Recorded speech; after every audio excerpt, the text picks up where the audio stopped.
السلام علیکم رحمۃ اللہ۔ ایک سوال اکثر آتا ہے کہ جی دور بیٹھے کسی شخص کا علاج کیسے کیا جا سکتا ہے۔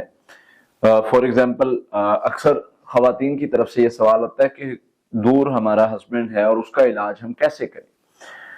سب سے پہلے تو یاد رکھیے کہ کوئی بھی ہے، ہسبینڈ وائف کا اگر معاملہ ہے، ہسبینڈ دور بیٹھی وائف کا علاج کرنا چاہتا ہے اور وائف دور بیٹھے ہسبینڈ کا علاج کرنا چاہتی ہے، سب سے پہلے تو یہ دیکھیں کیا ان پر جادو ہے۔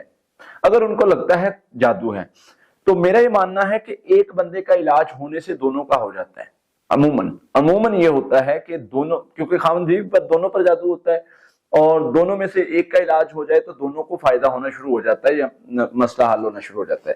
دوسری چیز یہ ہے کہ دونوں کا مطلب اگر ایک پر جادو ہے، ہسبینڈ پر جادو ہے، وائف پر کچھ نہیں ہے، اب وائف چاہ رہی ہے کہ ہسبینڈ کا علاج کرے، تو وہ ہسبینڈ اس چیز کو مطلب ڈینائی کر رہا ہے یا نہیں مان رہا ہے یا کچھ بھی اس طرح سے، تو اس کے لیے کچھ پڑھائی ہے جو میں آپ کے سامنے رکھوں گا۔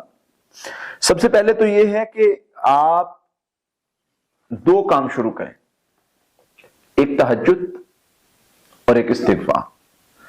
کثرت سے استغفار اور تہجد، آپ یہ دو عمل کرنے کے بعد اپنے معاملات اللہ کے سامنے رکھیں، اللہ کے وعدے ہیں۔ پھر اس کے ساتھ تیسری چیز آپ نے ایڈ کرنی ہے، وہی لفظ سورہ یونس آیت نمبر 81 کا حصہ، ان اللہ سیبتلو 300 ٹائم، 300 مرتبہ یہ پڑھنا ہے۔ یہ آپ یعنی جو ان اللہ سیبتلو یہ لفظ پڑھیں گے، یہ صبح شام پڑھیں گے 300 مرتبہ۔ اس کے ساتھ حفاظتی پڑھائی پڑھیں گے، اس کے علاوہ استغفراللہ 1000 مرتبہ پڑھیں گے۔ تو یہ عمل کرنا ہے، ساتھ میں تہجد پڑھنی ہے، ہو سکے تو تہجد کے وقت بھی یہ عمل کیا جا سکتا ہے۔ اب اس کا رزلٹ کیا نکلے گا؟ آپ اپنا سوچ کے، امیجن کر کے اپنے ہسبینڈ کو پڑھ رہے ہیں، اس کے لیے پڑھ رہے ہیں۔ یہ پڑھائی ایسا عمل ہے کہ یہ آپ یہاں سے پڑھ رہے ہیں اور پورے فوکس اور توجہ اس کے ساتھ پڑھ رہے ہیں، تو آپ کا اس مطلب جو ساتھی ہے اس سے جادو کا اثر ختم ہونا شروع ہو جائے گا۔ اگر آپ سامنے بیٹھ کے پڑھیں تو 100% اثر ہوتا ہے نا، تو دور بیٹھ کے پڑھنے سے کم از کم 50% اثر لازمی ہوگا اس پڑھائی کا۔ کیوں؟ اس کی ریزن ہے، آپ یہ دیکھیں کہ جادوگر جو ہیں وہ دور بیٹھ کے جادو کیسے کر لیتے ہیں؟ وہ اپنے گمان کی طاقت لگاتے ہیں۔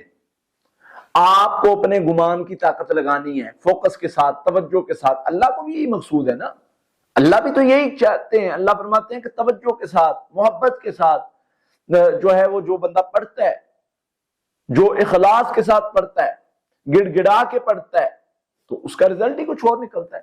تو اس لیے آپ یہ جو پڑھائی ہے اس کو توجہ کے ساتھ، اور میں نے یہ دیکھا ہے جو بندے، جو افراد یہ پڑھائی اس طریقے سے کرتے ہیں، واللہ اس کا جو رزلٹ نکلتا ہے کہ وہ شر اللہ تعالیٰ دور کر دیتے ہیں، اس کے لیے خیر کے دروازے کھول دیتے ہیں، اس کی مدد فرماتے ہیں۔